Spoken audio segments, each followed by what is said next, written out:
The frost cracked under her boots like tiny bones. Each step through the muddy yard towards the skeletal stable was a small, reluctant surrender. The air bit, sharp with the tang of wet earth and the faint, decaying sweetness of old hay. Wind whistled through gaps in the warped wood, a lonely sound that echoed the hollow space inside her chest. Winter had settled deep into the neglected farm and deep into her. What do you do when the only thing left of someone you loved is a horse? They left behind? Claire stopped just outside the stable door, her breath clouding the frigid air. Her hands, shoved deep into worn coat pockets, were numb, not just from cold. Inside, the silence wasn't empty. It was thick, waiting. She hadn't wanted this, not the farm, not the memories soaked into its peeling paint, certainly not the responsibility breathing in the shadowed stall at the end. Inheriting her aunt's life felt less like a gift, more like being handed the broken pieces of a vase she'd never known how to hold. She pushed the heavy door open. The groan of rusted hinges shattered the quiet. Dust motes danced in the weak shafts of afternoon light, piercing holes in the roof. The smell intensified.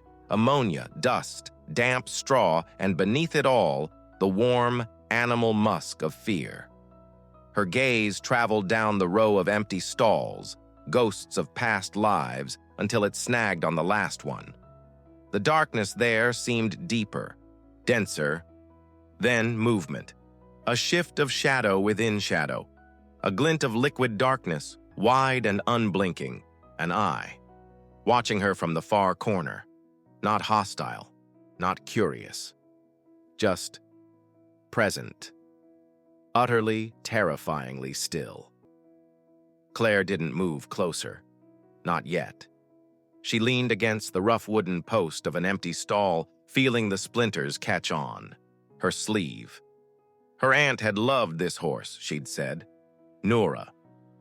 The name felt foreign, heavy on Claire's tongue, unsaid. She hadn't loved her aunt enough, she thought, the familiar, corrosive guilt rising. Not enough to visit more, not enough to understand the quiet woman who'd found solace in this crumbling place and this creature. Now, the horse was the sole, silent witness to her failure. She forced herself to take a step, then another. The crunch of stray straw under her boot sounded deafening. A sharp intake of breath came from the stall, not a snort, a flinch. The eye vanished, replaced by the stark angle of a hip bone pressed against the wood, the silhouette of a head turned resolutely to the wall. The ribs, even in the gloom, showed like barrel staves beneath a coat that should have been a gleaming copper, but was dull, matted in places. An Arabian, once elegant, now a sculpture of angles and hollows, carved by neglect. Claire stopped a few feet from the stall door. She could see the tremor running through the mare's flank, a fine, constant vibration, like a plucked wire. The horse's ears, delicate and expressive even in ruin, were pinned flat back, then flickered forward, then back again, betraying the war inside, fear battling a desperate, ingrained awareness. Claire's own breath felt shallow, caught, in her throat. She wasn't a horse person. She was a city person, adrift, carrying her own unspoken tremors. The weight of her unresolved grief for her aunt felt suddenly physical, a stone lodged beneath her ribs. She leaned her forehead against the cool top rail of the stall door, closing her eyes for a second against the wave of uselessness. Silence, stretched. The only sound was the wind's mournful tune and the mare's ragged, shallow breathing. Minutes bled away. Claire didn't know what to do. Offer food? She'd left a bucket of grain just outside the stall earlier, untouched. Speak? What could she possibly say that wouldn't sound like a lie or an intrusion? She just stood, feeling the chill seep through her coat, feeling the absurdity, feeling the crushing weight of the unspoken past pressing in from the shadows of the stable and the shadows within herself. Then, a subtle shift in the air, a softening of the tension, almost imperceptible. Claire opened her eyes.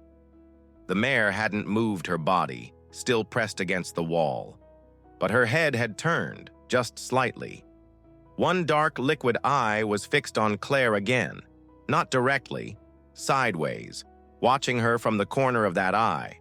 The pinned ears relaxed, fractionally, rotating outwards. Listening, the trembling in the flank seemed to lessen, just a little. A long, slow breath escaped the mare's nostrils, misting faintly in the cold air, not the frantic puff from before. Claire held perfectly still, not breathing. The mare's gaze held hers, wary, ancient, impossibly deep. It wasn't trust. It was assessment. A fragile thread spun across the space between them, made of silence and shared stillness, and the raw scent of fear slowly beginning to ebb. Claire felt a ridiculous urge to apologize for everything, for her aunt's death, for the neglect, for her own clumsy presence. But words would shatter it. Instead, she did the only thing that felt remotely honest. She slowly, so slowly it felt like moving through water, pulled one hand from her pocket. Empty. Palm facing slightly down, not towards the horse, just resting on the top rail near her own body. A non-threat. An offering of nothing but exposed vulnerability. Her knuckles were white with cold, chapped. The mare's eye tracked the movement. Her head lifted a fraction, nostrils flaring wide, sucking in the scent of wool, cold skin, maybe the faint residue of soap. Another slow exhale. The trembling had almost stopped. The silence deepened, became something else. Not empty, not waiting, just being, together in the cold, broken stable. The wind outside seemed to hush for a moment.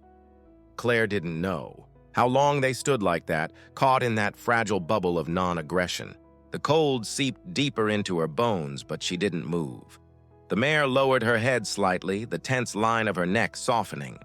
Her gaze drifted away from Claire's hand, settling somewhere on the straw-strewn floor, but the watchful tension in her body had eased. She wasn't relaxed, not even close, but the paralyzing fear had retreated, leaving behind a profound, exhausted wariness. Slowly, almost dreamlike, the mare took a single step. Not towards Claire, not away, just sideways. A small adjustment of weight. Her shoulder brushed lightly against the stall wall. A piece of straw clung to her matted mane.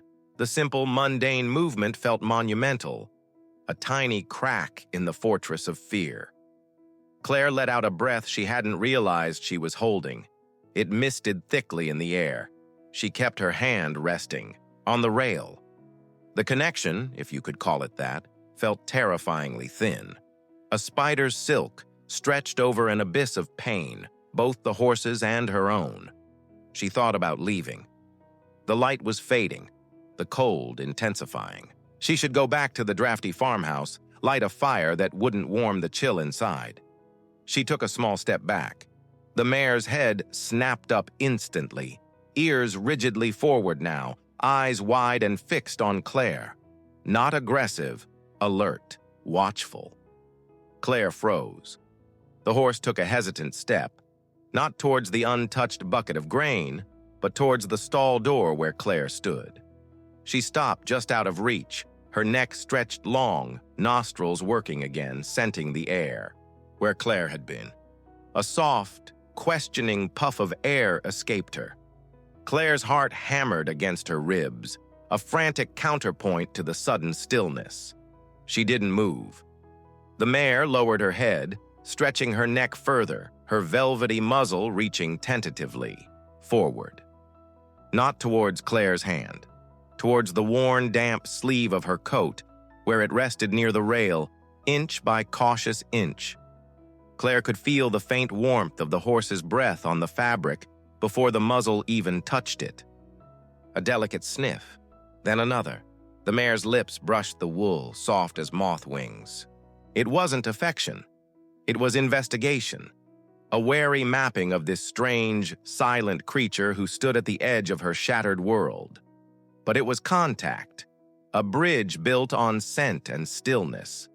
Claire watched the dark lashes fringe the huge, watchful eye so close now. She saw the fine network of veins beneath the thin skin, the dust caught in the short hairs around the muzzle. The horse's breath warmed her chilled wrist through the sleeve. The mare lifted her head slightly, meeting Claire's gaze again. The deep brown eye held no answers, only a bottomless well of unspoken history. She didn't retreat. She just stood there, her muzzle inches from Claire's sleeve, breathing softly. The silence held them both, heavy with the ghosts of the past, and the fragile, terrifying possibility of something else. Claire knew she should pull away, end this fragile moment before it broke. But she couldn't.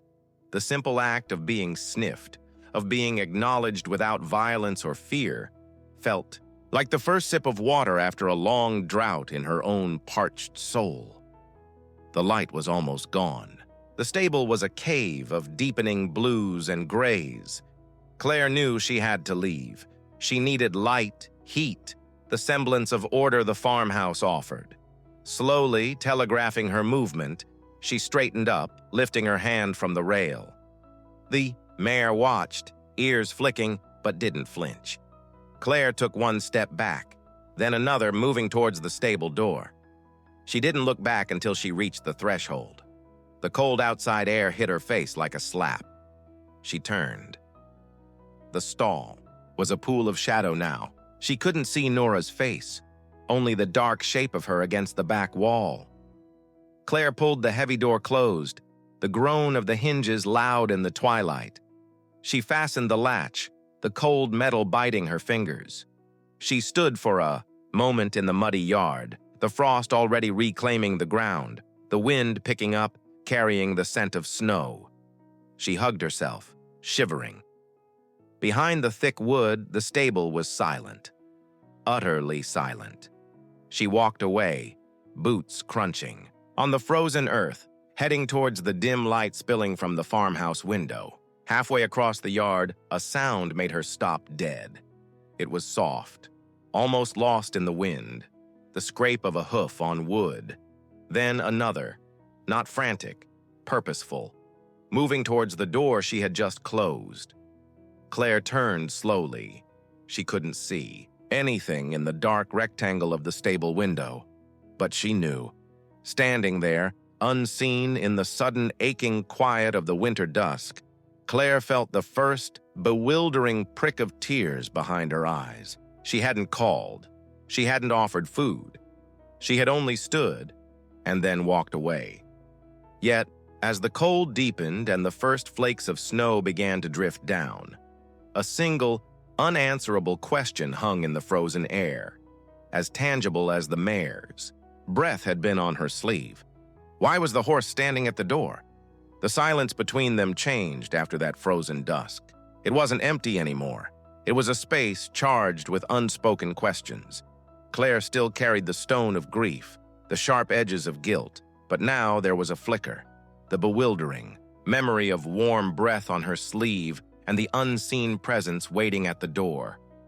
Spring crept in, tentative and muddy. Claire's routine solidified. Feed, water, muck out the solitary stall. She spoke now, not grand pronouncements, but quiet, mundane things. Cold again, she'd murmur, scattering fresh hay. Wind's picking up. Her voice felt rusty, unfamiliar in the stable's quiet. Nora listened. She no longer pressed herself against the far wall when Claire entered. She'd stand near the center, head lowered slightly, those enormous dark eyes tracking Claire's every move with a vigilance that was less fearful, more observant, calculating. The trembling had mostly stopped. Muscles slowly began to veil, the stark architecture of her ribs. Claire found herself studying the mare, not just her condition, but her. The way her ears, fine as spun silk, swiveled independently, catching distant birdsong or the groan of an old tree, the delicate flare of her nostrils when a new scent hit the air, a drifting dandelion seed, the sharp tang of liniment Claire used on a stiff hinge. She was breathtaking, even in her lingering fragility. An Arabian's inherent elegance couldn't be entirely extinguished by neglect. But there were things, strange, subtle things that pricked at Claire's guarded heart. One afternoon, Claire hummed absently while cleaning tack nearby, a tuneless fragment of something her mother used to sing. Nora, dozing in a patch of weak sunlight slanting into the stall, startled violently. Not a jump, but a full-body flinch. A sharp intake of breath, her head snapping up, eyes wide and white-ringed. She backed swiftly into her corner, trembling, returning in a visible wave. Claire froze, the humming dying instantly. "Easy," she breathed, hands held low and open. "Easy, girl. Just me." It took 10 long minutes of stillness before the mare's breathing slowed, the panic receding like a tide, leaving behind a residue of profound wariness.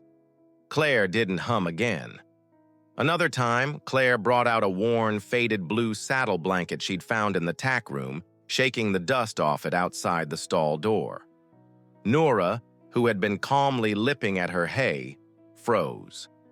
Her head came up, ears pricked forward with an intensity Claire hadn't seen before. Not fear this time.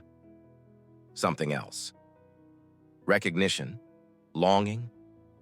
She took 2 quick steps towards the door, stretching her neck, nostrils flaring desperately towards the blanket. A soft, low nicker escaped her, a sound that seemed to vibrate with a forgotten emotion. Then, as if catching herself, she stopped dead, ears flicking back, confusion clouding her eyes. She retreated to her hay, but her gaze kept darting back to the blue fabric crumpled on the ground outside. Claire quietly folded the blanket and put it away, a knot forming in her stomach. The most unsettling moments were when Claire would simply sit on an upturned bucket outside the stall, reading or just staring into the middle distance, lost in her own gray thoughts. Sometimes she'd feel a presence. She'd look up, and Nora would be standing silently at the stall door, head lowered, watching her. Not the wary assessment of before, but a quiet, intense observation. It felt personal, as if the horse was trying to decipher the map of sorrow on Claire's face. It made Claire feel exposed, vulnerable in a way she hadn't anticipated. She'd look away first. The blue blanket incident gnawed at her. One rainy afternoon, driven by a restlessness she couldn't name, Claire ventured into the attic of the old farmhouse. It was a cavern of dust and forgotten things, smelling of mildew and thyme. Boxes labeled in her aunt's neat, slanting handwriting. Taxes 1998-2002, Christmas decorations, photo albums. Claire wasn't looking for those. She pushed aside an old rocking horse, its paint chipped, and opened a battered leather trunk tucked under the eaves. Inside, beneath layers of tissue paper that crackled with age, lay treasures. Not jewels, but fragments of a life. A ribbon from a county fair, faded blue. A small, worn leather halter, far too small for Nora now. And a bundle of letters, tied with a frayed blue ribbon that matched the saddle blanket. Claire's breath hitched. She recognized the handwriting instantly. Her aunt, Eleanor. She carried the bundle downstairs, the rain drumming a steady rhythm on the roof. Settling at the old kitchen table, its surface scarred and familiar, she untied the ribbon with trembling fingers. The top letter was dated nearly 15 years ago. "Dearest Mira," it began. Claire frowned. Mira? Who was Mira? She read on. It was full of mundane details, the price of feed, a funny thing the postman said, the antics of a young-spirited filly named Nora. Claire's heart thudded.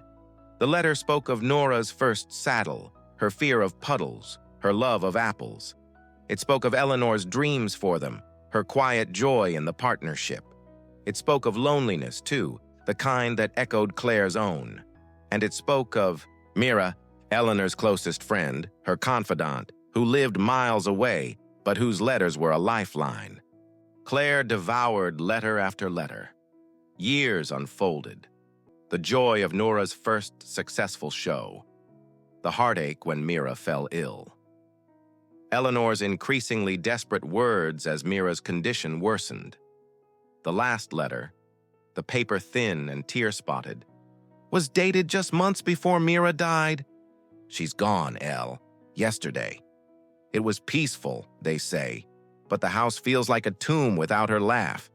Nora. She seems to know. She stood at the gate all afternoon yesterday, looking down the lane towards Mira's place. Didn't even touch her hay. Today, she's just quiet, like a light's gone out. Mira adored her, called her her desert heart. She was the one who found Nora for me, you know? Saw her potential when she was just a scrawny, nervous thing. She understood her. Understood us both, I think. The words blurred. Claire's throat closed.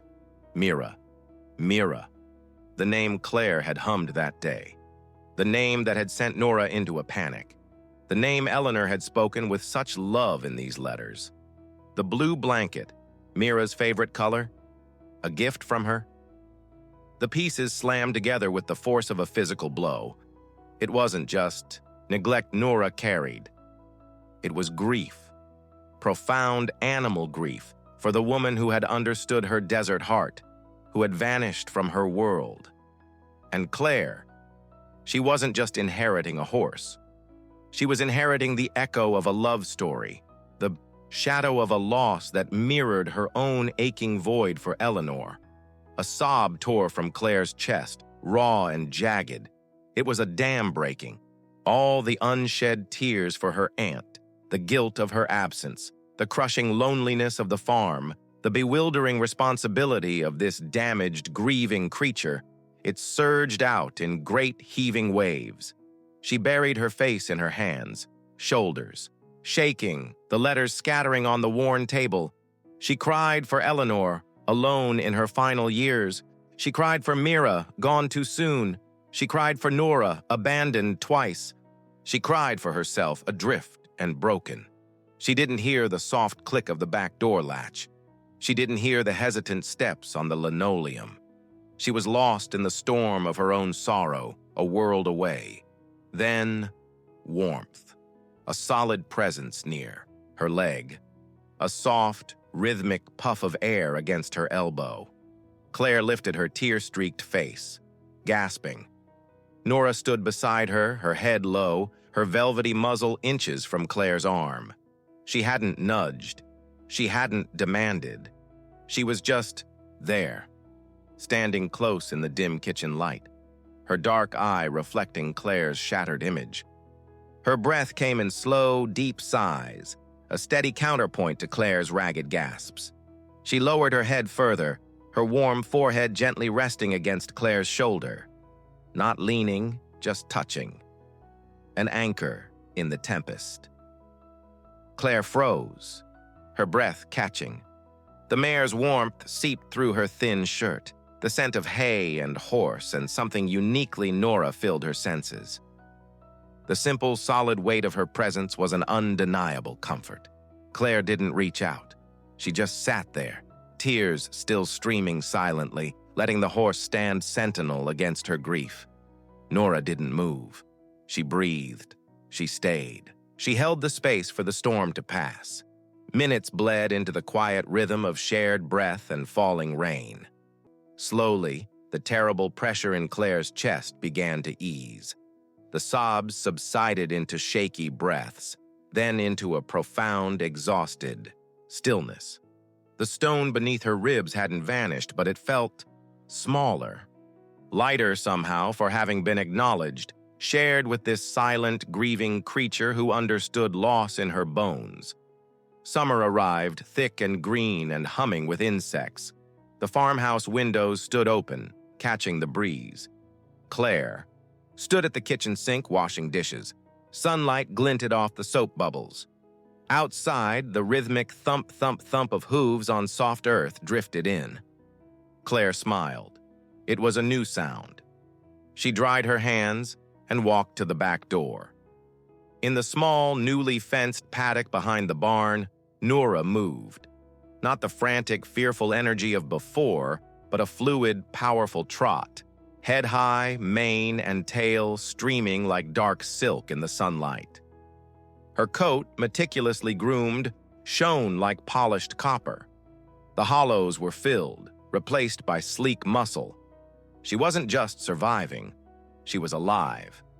She trotted a circle, then broke into a smooth, floating canter, her hooves barely seeming, to touch the ground, pure Arabian grace finally unleashed. She stopped near the fence, blowing softly, her sides heaving gently, her eyes bright. Claire leaned against the doorframe, watching. The tightness that had lived in her chest for so long was gone, replaced by a quiet, spreading warmth. She'd started painting again. Watercolors of the fields, the barn, sketches of a certain copper mare. Letters had been answered. A neighbor had stopped by for coffee. Life, in small, undeniable ways, had seeped back in.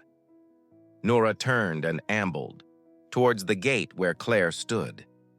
She stopped, stretching her neck, sniffing Claire's outstretched hand. Not warily, but familiarly. Her lips brushed Claire's palm, searching for the expected carrot stub. Claire laughed, a soft, genuine sound that still surprised her sometimes. "Greedy," she murmured, offering the treat. Nora crunched it contentedly, her eyes half closed in pleasure. As the mare chewed, she shifted her weight, nudging Claire's, shouldered gently with her forehead. It wasn't an accident. It was a deliberate, affectionate gesture Claire had come to know well. It meant, "I'm here." It meant, "You're here." It meant, "This is enough." Later that afternoon, Claire decided to clear the last of the old tack from the barn's back corner. She moved aside dusty buckets and a broken wheelbarrow. Behind a stack of rotting burlap sacks, half buried in the dirt floor, something gleamed dully. Not metal, wood. She knelt, brushing away the grime. It was a small hand-carved plaque, the edges worn smooth. 2 words were deeply etched into the wood, the letters flowing and elegant, Desert Heart. Claire's breath caught. Mira's name for her. Eleanor's tribute. Forgotten, buried, waiting. She ran her fingers over the grooves, feeling the love poured into each stroke. She looked up. Nora stood in the open barn doorway, silhouetted against the golden evening, light, watching her. Her ears were pricked forward, her expression serene. Claire didn't need to hang the plaque. She knew where it belonged. She carried it outside, the worn wood warm in her hand. She walked towards the paddock gate. Nora met her there, lowering her head, sniffing the plaque curiously. Claire held it up, letting the mare touch it with her soft muzzle. "Desert Heart," she whispered, the name finally spoken aloud, a secret unveiled, a gift returned. Nora blew softly on the wood, a quiet puff of acceptance. In that moment, standing at the fence with the carved name in her hand and the living, breathing heart of the desert beside her, Claire understood. The forgiveness she'd been seeking. For her absence, for her perceived failure, wasn't something she needed from her aunt's ghost, or even from this horse. It was the forgiveness she'd needed to grant herself. Nora hadn't healed her. She'd held up a mirror, reflecting Claire's own brokenness, and, in her quiet, persistent presence, shown her that broken things could still hold light, could still mend, could still run free under a summer sun. The horse hadn't carried her burden. She'd simply stood beside her while Claire learned she was strong enough to carry it herself. Claire rested her forehead against Nora's warm neck, breathing in the scent of sunshine and horse and healed wounds. The past wasn't gone, but its grip had loosened. The future wasn't certain, but it held light. Sometimes the ones who carry you are the ones no one else saw coming. If this story of broken pieces finding their way back to wholeness touched you, please help us share the light. Hit that subscribe button so you never miss a journey of healing. Let us know in the comments what moment resonated most deeply with you. Your words help other lost hearts find their way here. And tap the bell icon for notifications, because tomorrow's story might be the one that gently unlocks something waiting to heal inside you. Thank you for being part of this quiet corner of hope.